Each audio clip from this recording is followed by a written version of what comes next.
కానీ ముఖ్యమంత్రి గారు కాంగ్రెస్ పార్టీ ఏమాత్రం కూడా విశ్వాసం కల్పించలేకపోతా ఉంది. ఇవాళ బండి సంజయ్ గారి విషయంలో ఎందుకు ప్రభుత్వం ఇంత లీనియంట్గా వ్యవహారం చేస్తోంది? అది డెఫినెట్గా ప్రభుత్వం రేపు ఆన్సర్ చేయాల్సిందే. ఇంకొక మాట, ఈ ఒక పక్క వీళ్ళ మీద లీనియన్సీతో వ్యవహరించడం అయితే, ఇంకొక పక్క ఆడపిల్లని బదనాం చేయాలి. ఫస్ట్ ఆడపిల్ల మీద విపరీతమైన వార్తలు వేయడం, అసలు ఆ అమ్మాయి క్యారెక్టర్ ఏంటని మాట్లాడు. వీళ్ళెవరు జడ్జ్ చేయడానికి? అసలు who are you to judge a person's character? ఇష్టం వచ్చినట్టు వార్తలు రాయడం. నేను నిన్న కూడా డిమాండ్ చేశాము, డీజీపీ గారికి కూడా లెటర్స్ రాసినాము. మళ్ళీ కూడా చెప్తాను, ఎవరైనా సరే ఆడపిల్ల మీద ఇష్టం వచ్చినట్టు రాసినటువంటి ఏ వ్యక్తులైనా సరే వాళ్ళ సోషల్ మీడియా అకౌంట్స్ని తప్పకుండా ఫ్రీజ్ చేయాలి. యూట్యూబ్ ఛానల్స్ ఉంటే వాళ్ళని క్లోజ్ చేయాలి. ఇవి కరెక్ట్ పద్ధతి కాదు, కరెక్ట్ సిస్టమ్ కాదు. Yes, let the courts decide, let the police decide, let them conduct investigation. అవేమి జరగకముందు who are you to do a trial? ఈ మీడియా ట్రయల్ అనేటటువంటి కల్చర్ ఎంత ఎంకరేజ్ చేస్తే ఆడపిల్లలకు అంత నష్టం జరుగుతుంది. కాబట్టి దాన్ని మాత్రం నేను తీవ్రంగా ఖండిస్తున్నా. అట్ ద సేమ్ టైం నేను మొన్న కూడా చెప్పాను, బండి సంజయ్ గారు ప్రధానమంత్రి గారితో స్టేజ్ షేర్ చేసేది లేకుండే. ఒక పక్క ప్రధానమంత్రి గారు, ఇంకో పక్క ముఖ్యమంత్రి గారు, ఈ పక్కన బండి సంజయ్ గారు ఉంటే ఇన్వెస్టిగేషన్ ఎట్లా చేస్తారండి చేసే ఆఫీసర్?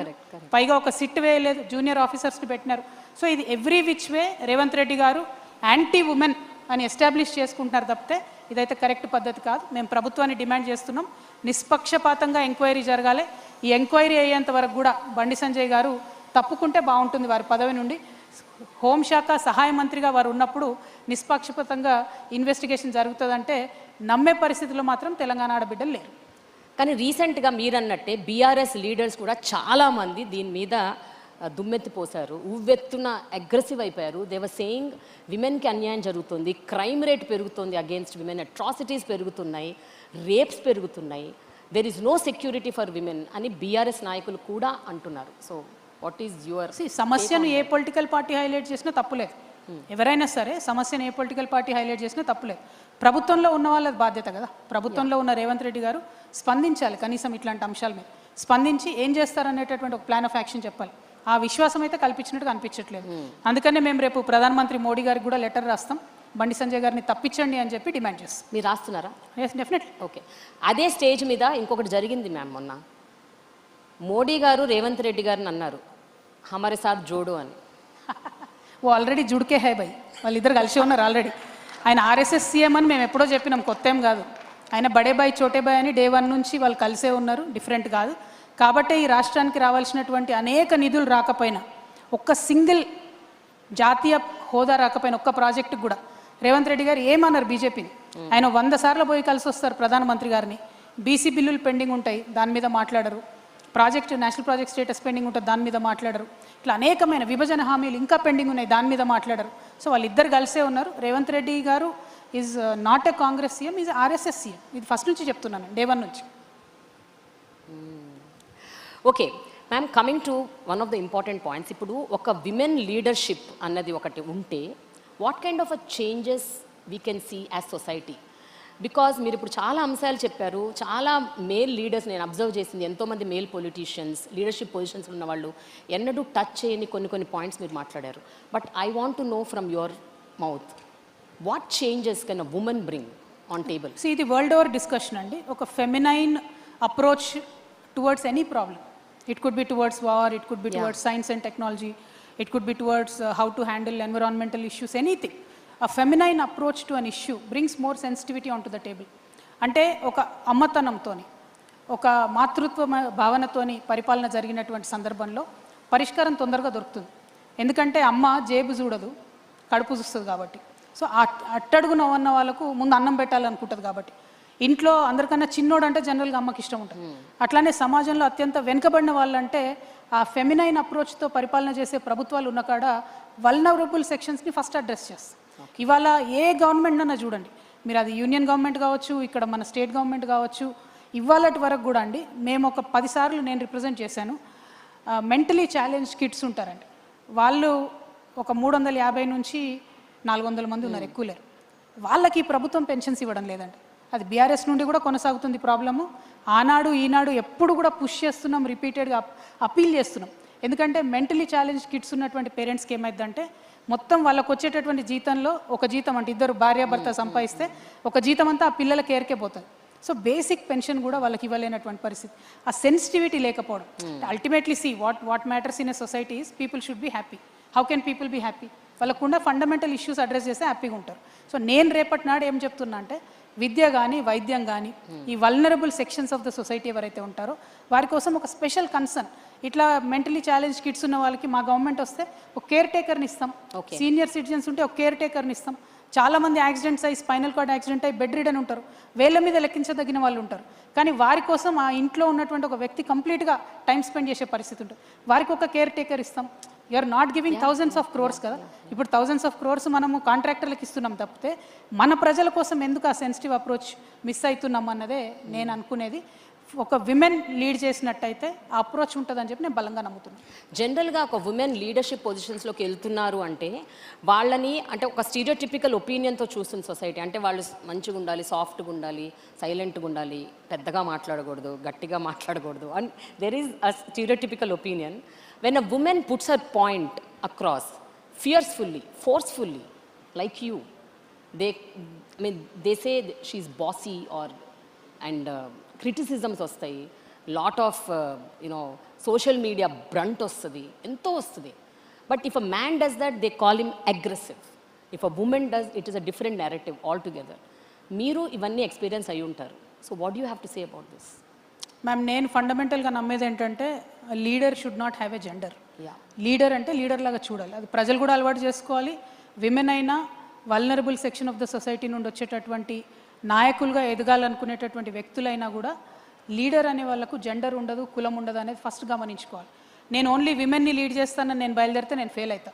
సపోజ్ నేను ఒక ఎస్సీని అనుకోండి, నేను ఓన్లీ దళిత్ని లీడ్ చేస్తాను బయలుదేరితే నేను ఫెయిల్ అవుతా. సపోజ్ నేను ఒక అప్పర్ కాస్ట్ అనుకోండి, నేను ఓన్లీ అప్పర్ కాస్ట్ని లీడ్ చేస్తాను బయలుదేరితే ఫెయిల్ అవుతా. లీడర్ అనేవాడు అందరినీ సమానంగా చూడగలగాలి. ఈ రూమ్లో ఉన్న వాళ్ళందరూ నా వాళ్ళు అనుకునేటటువంటి వాళ్ళు లీడర్ అవుతాడు తప్పితే ఆ ఒక్క టేబుల్ మీద కూర్చున్న వాళ్ళే నా వాళ్ళు అనుకుంటాడు క్యాడర్ అవుతాడు. సో క్యాడర్కి లీడర్కి ఉండే తేడా తెలుసుకోవాలి. రాజకీయాల్లో కొత్తగా రావాలనుకునేటటువంటి యూత్కి కానీ విమెన్కి కానీ నేను రిక్వెస్ట్ చేసి చెప్పేది ఒకటే, kindly be the leader, think like a leader. See you'll eventually become a leader with a lot of experience, with lot of hard work మించి అయితే ఏది లేదు, దానిలో షార్ట్ కట్ లేదు. But to become a leader you should start thinking like a leader. ఒక సామెత ఉంటుందండి, a cat which wants to become a lion should lose its appetite for rats అని. నువ్వు ఎలకల్ని చంపుదాం అనుకుంటే నువ్వు సింహం ఎట్లయితావు, పులి ఎట్లయితావు, నువ్వు అనుకునే టార్గెట్ నీకు పెద్దగా ఉండాలి, అప్పుడే నువ్వు సింహం లయన్ అవుతావు తప్పితే లేకపోతే పిల్లిలాగానే మిగిలిపోతావు. కాబట్టి ఆ అప్రోచ్ సొసైటీలో వచ్చినప్పుడు మాలాగటి లేడీస్ కావచ్చు, వల్నరబుల్ సెక్షన్స్ నుంచి లీడర్షిప్ చేద్దాం అనుకునే వాళ్ళు కావచ్చు, అరే నాకు పొలిటికల్ బ్యాక్గ్రౌండ్ లేదు, నా దగ్గర పైసలు లేవు, నేను ఎట్లా లీడర్ కావాలనుకునే వాళ్ళు కావచ్చు, థింకింగ్ మారితే అన్ని మారుతాయి అనేది గమనించుకుంటే బాగుంటుంది. మీ అటైర్, మీ డిస్పోజిషన్, మీ ప్రెజెంటేషన్ కూడా మారుతూ వచ్చింది ఈ 10 ఏళ్లలో. అక్క అని పిలిపించుకునేవారు ఒకప్పుడు, ఇప్పుడు అమ్మ అని పిలవాలని కోరుకుంటున్నారు. So what is the ideology or philosophy or strategy behind this? అంటే generally people should age in a very dignified manner. And age మారుతున్న కొద్దీ మన భారతదేశంలో అందరూ కూడా అటైర్ మార్చుకుంటూ వెళ్తారు. సరే, వేరే దేశాలలో 60 ఏళ్ళు 70 ఏళ్ళు కూడా మళ్ళీ ఇంకా యంగ్గా కనపడలే ప్రయత్నం చేస్తూ ఉంటారు. But with age people generally keep changing. My attire or my appearance or my thinking has changed very drastically after my experience in the jail. నేను ఆ చూసినటువంటి పావర్టీ కావచ్చు, చూసినటువంటి కష్టాలు కావచ్చు, లైఫ్ చాలా చిన్నది, ఈ చిన్న లైఫ్లో ఏదో పెద్దగా పనిచేయాలని అనుకొని నేను చాలా బలంగా ముందుకొచ్చానండి. మీరు అన్నట్టు why should you think like a mother not like a sister అంటే, సిస్టర్ బాధ్యత కొంతవరకే ఉంటుంది. మదర్ అయితే ప్రాణం పెట్టైనా కుటుంబం కోసం పనిచేస్తాను. నా ఇంట్లో లొల్లైతే నేను ఎంత తపనబడి పనిచేస్తానో, నా రాష్ట్రంలో ఏ మూల లొల్లైనా కూడా నేను అంత తపనబడి పనిచేయాలని అనుకుంటున్నా. కాబట్టి I want to think like a mother, I want to take that responsibility like a mother.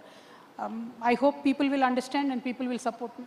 Yeah, but చెప్పండి, మీరు గ్రోయింగ్ అప్ అలాగే రాజకీయాల్లోకి వచ్చిన తర్వాత కూడా ఎంతోమంది విమెన్ లీడర్స్ని చూసుంటారు. ఇందిరాగాంధీ గారి దగ్గర నుంచి Sonia Gandhi, Jayalalitha, Kanimozhi, so many. What did you learn and unlearn from them if I have to ask? అంటే it is a general question that I'm asking. మీరు ప్రతి ఒక్కళ్ళ గురించి చెప్పక్కర్లేదు, but on the whole if you observe. అంటే నేను జనరల్గా మా ఇంట్లో మా నాన్నగారిని చూసుకుంటూ పెరిగానండి. How do you think like a leader అనేది నేను వారి దగ్గరే నేర్చుకున్నాను.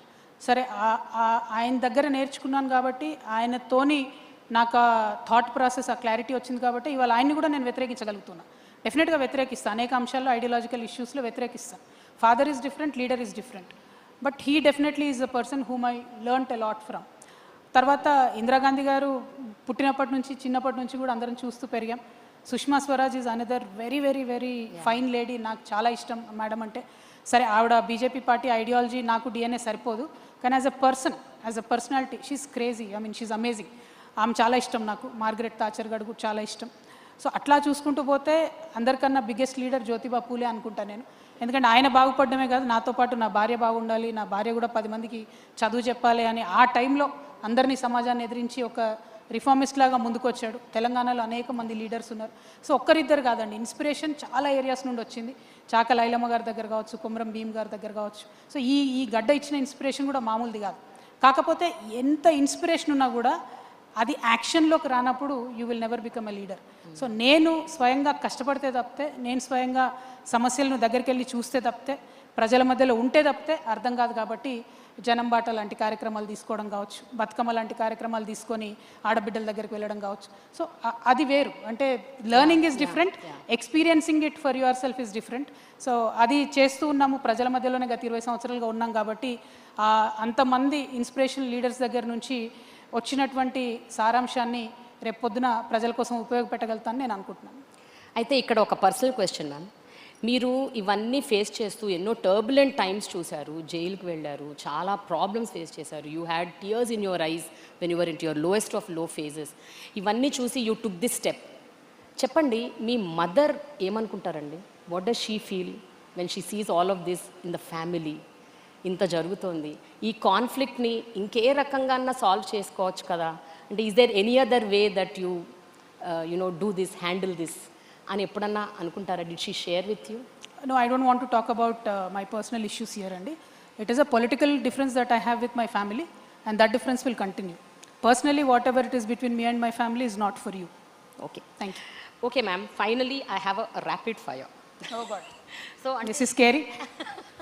అంటే ర్యాపిడ్ ఫైర్ అంటే మరి వెంటనే ఫటాఫటా చెప్పక్కర్లేదు, అంతేనా? But you can take time. Okay. It is a rapid fire. Okay. Okay, the first question. ఇప్పటి వరకు మిమ్మల్ని ఏ ఫోరంలో కానీ, ఎక్కడ కానీ, ఏ ఇంటర్వ్యూస్లో కానీ అడగని ఒక ప్రశ్న, అడిగితే బాగుండు అనిపించిన ప్రశ్న ఏంటి? క్వశ్చనా? అసలు అడగకపోతే బాగుండు అనిపిస్తుంది. Nothing really. అన్ని రకాలు అడిగారు. అయితే ఈ మధ్య యూట్యూబ్లో వచ్చినాక ఏంటంటే మేము ఆన్సర్లు చెప్తామో చెప్పమో అవసరం లేకుండా వాళ్ళే అడిగేస్తున్నారు. కాబట్టి చాలా క్వశ్చన్లు అడిగారు. అడగంది ఏం లేదు అనుకుంటున్నాను నేనైతే. ఓకే, విజయ్ గెలుపు అండ్ మమతా ఓటమి, మీ ఒపీనియన్ ఏంటి? అంటే యాంటీ ఇన్కంబెన్సీ అనేది ఎంత పెద్ద నాయకులనైనా వదిలిపెట్టదని మమతా మేడం ఓటమితో తెలిసింది. ప్లస్ బీజేపీ ఎలక్షన్ మెషినరీ ఎంత స్ట్రాంగ్ ఉంది అనేది కూడా బెంగాల్ ఎలక్షన్లో అర్థమైంది. విజయ్ గారి గెలుపులో ఒక ఫ్రెష్నెస్ని ప్రజలు ఎంతగా కోరుకుంటున్నారు, ఒక మర్యాదపూర్వకమైనటువంటి మాటలతో కూడా ఎట్లా విమర్శించవచ్చు అనేది విజయ్ గారు చూపించారని చెప్పి నేను అనుకుంటున్నా. ఇప్పుడు అక్కడ తమిళనాడులో విజయ్ గారు వచ్చినట్టే రేపు ఇక్కడ మేము వస్తామని కూడా నేను బలంగా అనుకుంటున్నాను. Wow, that's good. మీ గురించి పూర్తిగా తప్పుగా ఉన్న ఒక రాజకీయ స్టీరియోటైప్ ఏంటి? అంటే an opinion that is generated. I don't know, నేను ఎక్కువ చూడను మేడం సోషల్ మీడియా. మీరే చెప్పలేదని ఉంటే. బికాస్ మీ చెవిలో పడుతుంది కదా అట్లీస్ట్. ఐఎమ్ సారీ, ఎవరో ఒకళ్ళు వచ్చి చెప్తారు కదా మీరు చూడకపోయినా. Not really. నేను అసలు చాలా తక్కువ చూస్తాను మ్యామ్ సోషల్ మీడియా. ఓకే, చాలా తక్కువ. I don't know. You don't know. Okay, ఇతర పార్టీల్లో మీరు బాగా అభిమానించే లీడర్ ఎవరు? ఇతర పార్టీలలోనా? అంటే మన తెలుగు రాష్ట్రాల్లో పెద్ద గొప్ప నాయకులు ఎవరున్నారు మేడం? పెద్ద కనిపించట్లేదు. అందరు చెప్పిన పనులు ఏవి చేయకుండా అన్ని అబద్ధాలే చెప్తున్నారు కదా. రేవంత్ రెడ్డి గారు ఉన్నారు, 420 హామీలు ఇచ్చిర్రు, 4 కూడా పూర్తి చేయలేదు. కాబట్టి ఆయన గురించి చెప్పలేము. అట్లానే భారతీయ జనతా పార్టీ ఉంది. ఇప్పుడు కిషన్ రెడ్డి అన్న కావచ్చు, బండి సంజయ్ గారు కావచ్చు, వీళ్ళెవ్వరు కూడా కనీసం తెలంగాణను అక్కడ నిల్చొని హిందీ వాళ్ళంతా ఎడపిడ తిడుతుంటే కనీసం నిలబడి మన రాష్ట్రాన్ని కూడా డిఫెండ్ చేయట్లేదు. వాళ్ళతో పెద్ద ఇన్స్పిరేషనల్గా మనం తీసుకునేది లేదు. పాత లీడర్లు, పోయిన కాలంలో ఉన్న లీడర్లు గొప్పగా ఉన్నారు. ఒక ఎన్టీ రామారావు గారు బయలుదేరారంటే ఆనాడు తెలుగు ప్రజలకు గౌరవం వచ్చింది దేశమంతా. ఆ తర్వాత ఒక కేసీఆర్ గారు బయలుదేరినారంటే తెలంగాణ ప్రజలకు గౌరవం వచ్చింది దేశమంతా. అట్లాంటి టాల్ లీడర్స్ జాబితాలో నేను చేరాలనుకుంటున్నాను. ఈ పెట్టి పాలిటిక్స్, చిన్న చిన్న పాలిటిక్స్, కరప్షన్స్ ఇట్లా చేసేటటువంటి లీడర్స్ని అభిమానించేటటువంటి పరిస్థితి కూడా లేదనుకుంటున్నాను. ఒక ఫన్ క్వశ్చన్. ఫన్నా? ఓకే. 10 ఏళ్ల క్రితం మీరు నా ఫేవరెట్ లీడర్ రేవంత్ రెడ్డి అన్నారు నాతో ఇంటర్వ్యూలోనా? రేవంత్ రెడ్డి ఎందుకంటే అప్పుడు అన్నారు మీరు కాంటెక్స్ట్ చెప్తే బాగుంటుంది. అప్పటికిప్పటికి ఏం మారిందో చూద్దాం. అదే ఇదే క్వశ్చన్ అడిగాను అప్పుడు 10 ఏళ్ల క్రితం, who is your favourite political leader అని. మీరు రేవంత్ రెడ్డి అన్నారు. అప్పటికిప్పుడు మారాడు కదండి ఆయన కూడా చాలా. ఇప్పుడైతే ఇచ్చిన మాటలన్నీ తప్పాడు కదా. ఎస్. ఓకే, పర్సనల్గా పొలిటికల్గా ఒక strong quality of yours that makes a distinct difference with others, మిగతా వాళ్ళతో పోలిసి చూస్తే? బేసికలీ చిన్నప్పటి నుండి నేను నేర్చుకున్నది ఒకటి మేడం, సచ్చినా కూడా అబద్ధం చెప్పను. అది నాకు నష్టం చేసేదైనా కూడా అబద్ధం చెప్పను. అది నాకు చాలా నష్టాన్ని ఇచ్చింది పర్సనల్ లైఫ్లో కూడా, పాలిటిక్స్లో కూడా. But it's okay, I don't care. ఎందుకంటే అల్టిమేట్లీ ట్రూత్ విల్ విన్ అని నేను బలంగా నమ్ముతాను. మొన్న నా కేసు విషయంలో అదే చెప్పాను, అంతకుముందు అదే చెప్పాను. అనేకమైన పొలిటికల్ ఫోరమ్స్లో డైరెక్ట్గా చాలామంది నాకు శత్రు